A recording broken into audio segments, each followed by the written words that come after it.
All right. So Ohio State wins 34-23. Honestly, first half, for Notre Dame's first drive, elite. Leonard and his legs. We talked about this in our preview that like if they were going to have a shot, they were going to need to rely on his legs. But it worked for one drive.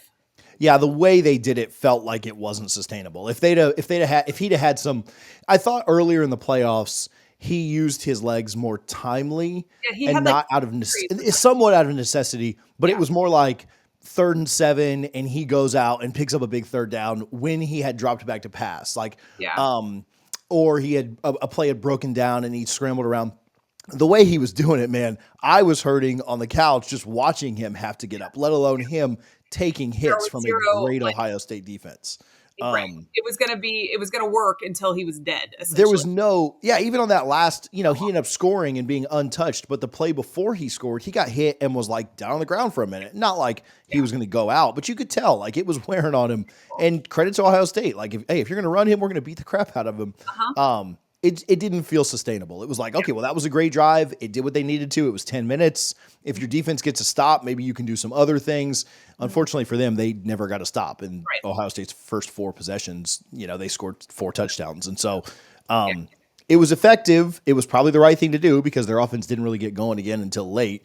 But yeah, it felt like that ain't gonna work out all night. Like he's gonna be on a stretcher if Oh they yeah. try this. By the second quarter. I mean, Ohio State, as you mentioned, though, could not be stopped in the first half. Like it honestly, watching that first half as it's going to halftime, I was thinking like they're gonna hang 50 on them. Like this is a shellacking.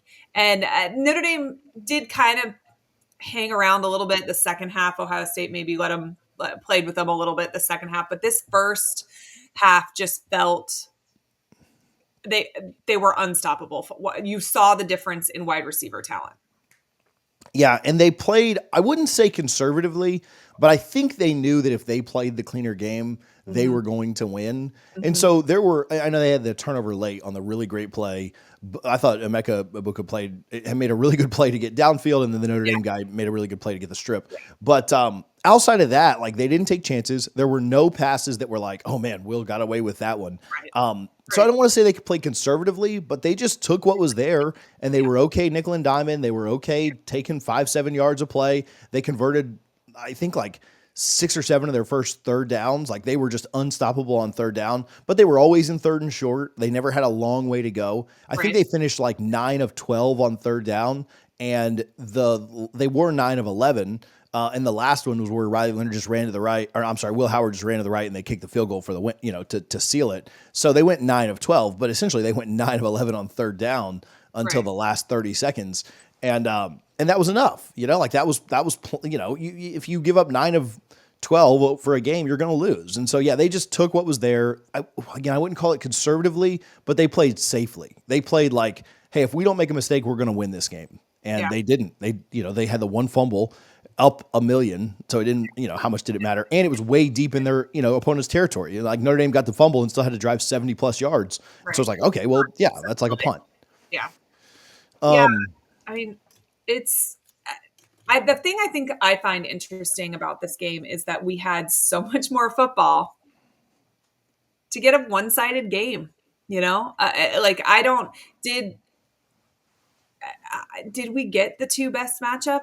Like I don't know. I question. I feel like there was such a difference between Ohio State and Notre Dame, and I was really like impressed by what Notre Dame did down the stretch. I felt like they looked good in their previous playoff games, but it is almost disheartening to have expanded it this far to still not get a good game.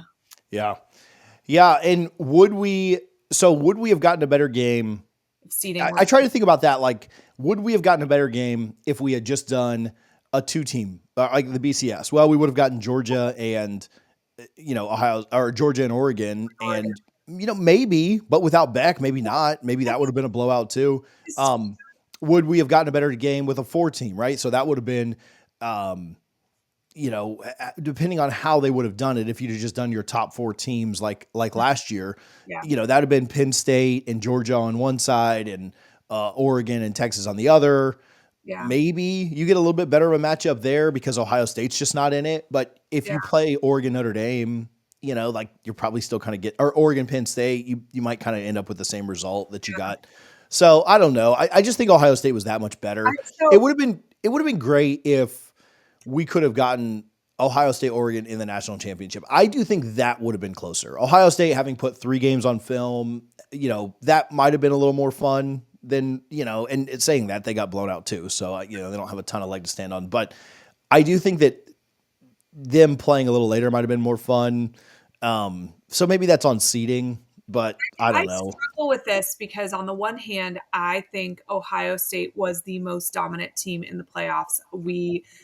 We saw that, right? We talked multiple times leading into their previous playoff games. If Ohio State plays like they did the week before, there is no stopping them.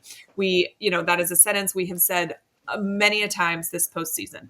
I just also have an issue with the fact that it very much negates the regular season. The power of the regular season in college football, in my opinion, died last night. This is a 10-2 Ohio State that would not have been in had it been a two-team, matchup. Or 14. Been Yeah. in if it was a four-team matchup. It's they were the 8th seed, and they were the 8th seed because they lost twice. The last loss being to a team that they were favored by 20 points the last game of the regular season. They didn't make their conference championship game. Like all of the things that we say we hold true in college football that matter did not matter last night and Yeah. make it matter moving forward. And I do struggle with that, even though I think they were probably playing the very best football by the end. It bothers me that we are now saying, okay, all your goal is to get to the playoffs. You just have to get there. You don't have to be in your conference championship game. You actually have a better shot at the playoffs if you're not in the national championship game potentially. Like I just Or in the conference. feel But like yeah, I mean, they finished 4th in the Big Ten. And I think Ohio State, I do think the Michigan game was an anomaly, right? Like, I think that was a game that they, you know, but it made anomaly people say like, the oh, road. the more games in the regular season mattered for teams, and it did in one regard, right? Like for teams making the playoff, for teams getting into the playoff, more games mattered. Shoot, the Florida Ole Miss game mattered for the playoff, and it wouldn't have in other years. So there is one aspect to look at it and say, Ohio State played in the regular season didn't matter. right, the greatest rivalry, our last 2 national champions, the greatest rivalry like if you polled all college football fans, the game that would come out as the greatest rivalry, they literally call it the game. And so, not to take away from, I know there's a lot of great SEC rivalries, but the game that would win that rivalry, if you asked all college football fans, that would be up there with Duke, Carolina, and Boston, New York, and LA, Boston, and all those things, it would be Ohio State, Michigan. That game didn't matter. Mm-hmm. And so, like, yeah, did Florida Ole Miss matter? Yeah, but I don't care about a 5-loss team playing a 3-loss team and that game mattering. I care about Michigan, Ohio State mattering. I care about Alabama, Auburn in years that they're good matter. Like that. So to me, in one aspect, did the regular season mean more to some teams? Yes, but it meant more for making the playoff. It didn't mean more for the national championship, and that's what our sport has always been. And so, yeah, Michigan, Ohio State literally did not matter. Now it mattered to Ohio State fans, but it literally did not matter to have an impact on this season. And again, you had a 4th place Big Ten team that underachieved, but because they kind of got a mulligan with a 12-team playoff, still won. I don't know that I mean, if you like the NFL, then sure, you love that. If you're an Ohio State fan, you love that too. But just in general, like that's just not what our sport has been. And people will say like, oh, well, it was the only people think they're making the argument for the pro, but they'll say it's the only sport in American sports that does it this way. And I'm like, yes, I like that. You're making my argument for me. I like that. Like, yes, there is something unique about college football. I think it's part of why those of us that are diehards because it's not like anything else. And I do think you've got to figure out a formula to keep it true to its roots. I don't have an issue with more football. I don't. I don't know. I just don't love how this shook out. And I think this is just the perfect example of what those of us that are college football purists were kind of afraid of. And that is not to take away from Ohio State. I do think they were playing the best football by the end of the season. I just think the regular season has to matter, or we are basically just a more disorganized NFL. Yeah. I have The, no interest in being that. And, yeah. And I, they could have been the 12th seed and they would have won this thing because they'd have beat I agree. Clemson, then I they'd have beat Texas in the next round, and then they'd have won just like they did. Yes, You I know, agree with that. I think that they were playing the best football out of those 12. I just think the way that they got there feels icky. And and I think you couple that with the fact that money proved to be a deciding factor in the national championship game. Ohio State spent the most on NIL this year. We are showing the impact of NIL here, right? You have the highest paid roster, you win a national championship. And that's, I guess, the new world of college football, but that's another thing that I am, is struggling that with. kind of so like to push back on that a little bit? Isn't that kind of what it always was though too? Like under the table, Maybe, like you don't maybe, think Kirby like you don't think before NIL like Kirby's teams were the highest paid under the table? It's just kind of over maybe. the I table just, I now. don't know. And maybe it's the difference between $1,000 handshakes and, $1 million NIL contracts. I don't know.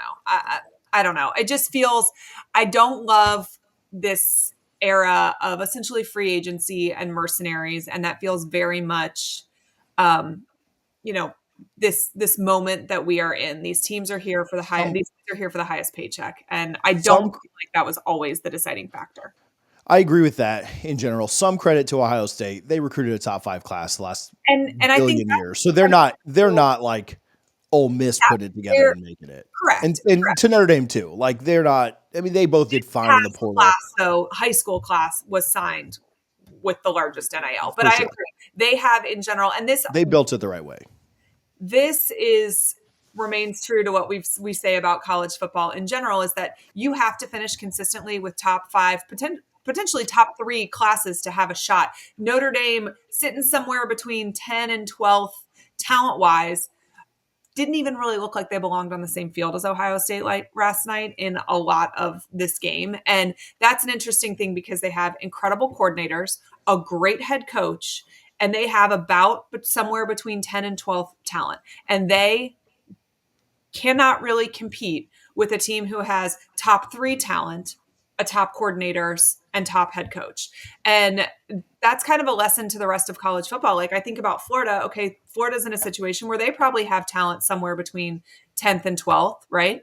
But they don't have the top two coordinators in college football. They don't have one of the very top head coaches in college football. So that's almost like a gut. And there's lots of teams that probably are in that same bubble, right? Who think like next year's my year. Statistically, no, it's not, right? Like you Yeah. still Like have to have that top three talent and those top coordinators. Florida's a great case. They've got one of the most hyped quarterbacks going into next year. A guy that's got Heisman odds. A guy that, like, from the time he touched the football was always going to be great. They've got a ton of talent on their team. They finished the year incredibly well, and they could challenge for a playoff spot. Like they could be in that 9-3 range next year, and we probably will be talking about Florida for Mhm. a playoff spot in November next year. Whether then make it or not, who knows? A lot of that comes down to luck, right? Like how things shake out. But do you really like Florida's not? I mean, and at What it least looked like now, Notre Dame Florida's not. field last night. Yeah, Florida's not really a title contender. Their odds are like 80-1. Now, could they make the playoff? Like, yeah, sure. They're like a kind of sneaky fun top 10 pick next year. But like they would not get in there and win 4 games, right? Like that's not going to happen. And so because it's going to be those teams that we're talking like the Ohio States and Great stuff. talent. Yeah. And And top coordinators yeah, and top head coach. Like you need all of those things. Something you're that right. I found interesting last night. I don't know if you paid attention to any of this or not, but like they start when they are talking about some of the top players in the game and they're talking about where they're from. And I looked it up, and between the two teams, there are 12 players on those rosters from the state of Florida, 7 of which are wide receivers. Think about the fact that Jeremiah Smith and Carnell Tate from the state of Florida went to high school in the state of Florida. Jordan Faison from Notre Dame from the state of Florida. I find it interesting how much players from Florida impacted the national championship game. And I think that's also kind of maybe a knock on the SEC as a whole, obviously of the state of Florida, because Florida State, and Miami should be making sure that these kids don't leave the state. But if you can't make sure they're not leaving the state, then the top conference in college football should sure as hell be making sure they're not leaving the South. And that Yeah. didn't happen either. But Yeah, those, and Florida's and as bad as we're talking about kids that were on rosters before Florida State's kind of disastrous year. That Florida State was coming off 23 wins in 2 years. Miami has one of the most aggressive NIL sells, and Jeremiah Smith was in their city, and then Florida too, like a top 10 NIL kind of outfit with a top quarterback committed. And they were all three of these teams were in it for Jeremiah Smith, in it for these guys, and they're all failing. And then, like you said, yeah, Georgia, Alabama, Texas, and Texas has got good talent. How are you letting them get above the Mason-Dixon line? Is essentially, I think that might be dead. I think the idea of and a lot of that has to do with. Heartline being at Ohio State is obviously attractive. They are wide receiver U right now. They develop talent better than anybody in the country right now. So I do kind of understand the position. But when you're convincing a wide receiver from the state of Florida to come play for Notre Dame instead of coming to play for one of the big three in the state, or Alabama or Auburn or Texas or whatever, like that is interesting to me. Yeah. Right? Like somebody dropped the ball somewhere. Yeah. I mean, yeah, and I think that's going to continue. I don't really see teams having a stranglehold on, and there is so much talent here. Like Florida's recruited the wide receiver position well. Florida State's signed 7 blue chips over the last 3 years at wide receiver. Miami's got good wide receiver talent too. So there is an aspect. Escaping the state and getting developed is one thing, but nobody signed a Jeremiah Smith of those 3 programs, but they all have really good wide receiver talent they've signed. And so the other aspect of it, or maybe the devil's advocate, is there is enough talent to go around to where if these 3 teams in the state of Florida and then the SEC were terrible at wide receiver, that'd maybe be a different story. But again, letting a Jeremiah Smith get out of the state is a pretty big deal. Those top 3, are you telling me that any of those teams wouldn't be better with Faison on them, or wouldn't be better with Tate on them? They absolutely would immediately be better if those guys were on the roster. So it's not like those wide receiver rooms are so crowded that we just couldn't possibly have room for another great one. Like you could. One other thing on the game, and then we'll move on from this. I thought Ryan Day outcoached Marcus Freeman. Mm-hmm. And I will say this, Marcus Freeman was dealt kind of a bad hand because I thought Notre Dame had to play perfectly, mm-hmm. and they didn't. Their mistakes early, the penalties, drive 1 was great. But even drive 1, they had to convert a couple of 4th downs. Yeah. They did it. They got it done. But it wasn't, picture perfect. Drive 2, the penalties killed them, right? They had a 2nd and 25 at one point. You're not converting that, right. Especially when your best play is a quarterback draw, right?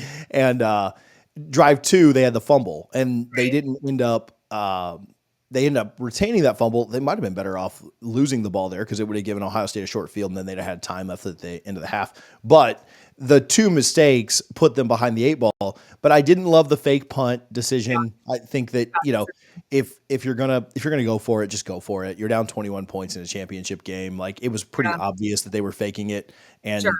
I didn't love the field goal decision. I didn't hate that one as much because you were gonna if you could have gotten down 13 there, it would have been a 1-score game with you going down to maybe take a lead for a touchdown. So I didn't hate that one as much, but I just thought that I thought Ryan Day outcoached him, right? Yeah. And so I thought they were better. I think experience mattered in this game. One of the things that my husband and I kept saying to each other was that Freeman looked scared and he looked somewhat defeated. Honestly, the interviews, pregame interviews, and then you go into halftime, and he just. It didn't look like the Marcus Freeman that we saw in the previous playoff games. And that makes me wonder if he let the pressure get to him. He was kind of playing with house money, right? And each playoff game that he went deeper was playing more and more with house money. And I think he was playing loose. And that was something we talked about in the preview, that we expected him to play loose. And I don't think he did that. I think he let the bigness of the moment maybe get to him. And that happens when you are an inexperienced head coach, right? He's been a head coach for 3 years and he's made it to the national championship at a school who hadn't made it, in a long time prior to that. I don't want to blame him. I think he's an incredible coach, but I think that experience mattered in this. Ryan Day has been in this moment before. He has won a national title as a coordinator. Obviously, it's his first one as a head coach, but he's been here, done that. The moment wasn't too big for him, and I think it might have been too big for Freeman. Yeah, and I think like I said, to give Freeman a little bit of slack, I think the mistakes early, which weren't his fault, right? Like a fumble, Sure. the Execution. penalties, the execution was bad, and so it made him have to coach even tighter. Yeah.